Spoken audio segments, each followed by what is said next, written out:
Hello friends, welcome back to our channel maths and science trick and toys. આજના વિડીયોમાં આપણે જોઈશું ધોરણ 6 પ્રકરણ 5 શરીરનું હલનચલન। અગાઉના વિડીયોમાં આપણે માહિતી મેળવી ખોપરી વિશેની। આ વિડીયોમાં આપણે જોઈશું સાંધા। તો સૌપ્રથમ સાંધા કોને કહેવાય? બે કે તેથી વધુ હાડકાં જ્યાં મળે તે જગ્યાને સાંધો કહેવાય છે। સાંધાનો ઉપયોગ છે ચાલવા માટે, નમવા માટે, લખવા માટે। બીજો ઉપયોગ છે હલનચલનમાં મદદ કરે છે। જો સાંધા ન હોય તો આપણા એ અંગનું હલનચલન થઈ શકતું નથી। શરીરના ભાગોને વાળી શકાય છે સાંધાના કારણે।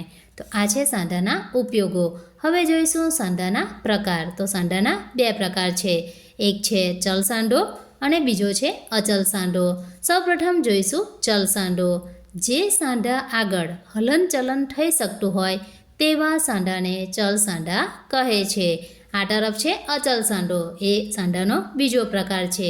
જે સાંધા આગળ હલનચલન થઈ શકતું નથી તેવા સાંધાને અચલ સાંધા કહે છે। ચલ સાંધામાં 3 પ્રકારો છે। પહેલું છે ખલદષ્ટા સાંધો, જેને કહેવાય છે કુંડક ખલ્લિકા સાંધો। બીજો પ્રકાર છે મિજાગરા સાંધો। ત્રીજો પ્રકાર છે ઉખડી સાંધો, જેને આપણે ખીલા અથવા તો ક્લિક સાંધા તરીકે પણ ઓળખીએ છીએ। અચલ સાંધામાં કોઈ પ્રકાર નથી। અચલ સાંધામાં અહીં આપણે જોઈ શકીએ છીએ તો આ જે છે ખોપરીના અસ્થિઓ।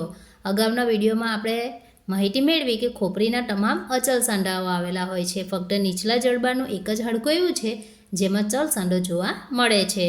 તો અહીં ઉદાહરણ છે ખોપરીના અસ્થિઓ વચ્ચેના સાંધા અને ઉપલું જડબું, જેમાં અચલ સાંધો આવેલા છે જે હલનચલન કરી શકતા નથી। હવે આપણે માહિતી મેળવીશું ચલ સાંધાઓના 3 પ્રકારની। તો સૌપ્રથમ છે ખલદષ્ટો સાંધો, જેને આપણે કહીશું કુંડક ખલ્લિકા સાંધો।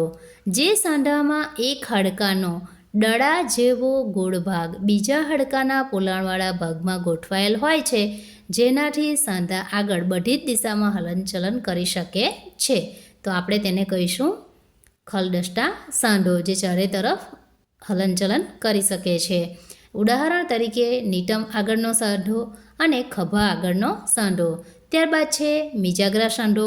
મિજાગરા સાંધા આગળથી શરીરના ભાગોનું હલનચલન એક જ દિશામાં કરી શકાય છે। આપણે દરવાજાની અંદર મિજાગ્રા તો જોયા જ છે, તો આપણને ખબર છે કે દરવાજો એક જ તરફ ખોલ બંધ થઈ શકે છે। તો મિજાગરા સાંધાનું પણ એવું છે, એક જ દિશામાં એ હલનચલન કરી શકે છે। હલનચલન આગળ પાછળ કરી શકાય છે। ઉદાહરણ તરીકે કોણીનો સાંધો, ઘૂંટણનો સાંધો, આંગળી આગળનો સાંધો, કાંડું, ઘૂંટી, ઢીંચણ વગેરેમાં મિજાગરા સાંધાઓ આવેલા હોય છે। ત્યારબાદ છે ઉખડી સાંધો, જેને કહેવાય છે ખીલા અથવા તો ક્લિક સાંધો। ઉખડી સાંધા દ્વારા આગળ, પાછળ તથા જમણી ડાબી બાજુ ફેરવી શકાય છે। ઉદાહરણ તરીકે ગરદન તથા શીશને જોડાણ કરતો સાંધો। તો અહીં જે આ સાંધો છે જે ઉખડી સાંધો છે, જે ડાબી જમણી અને આગળ પાછળ ફરી શકે છે। તો આજના વિડીયોમાં આપણે સાંધાઓના પ્રકાર વિશેની માહિતી મેળવી।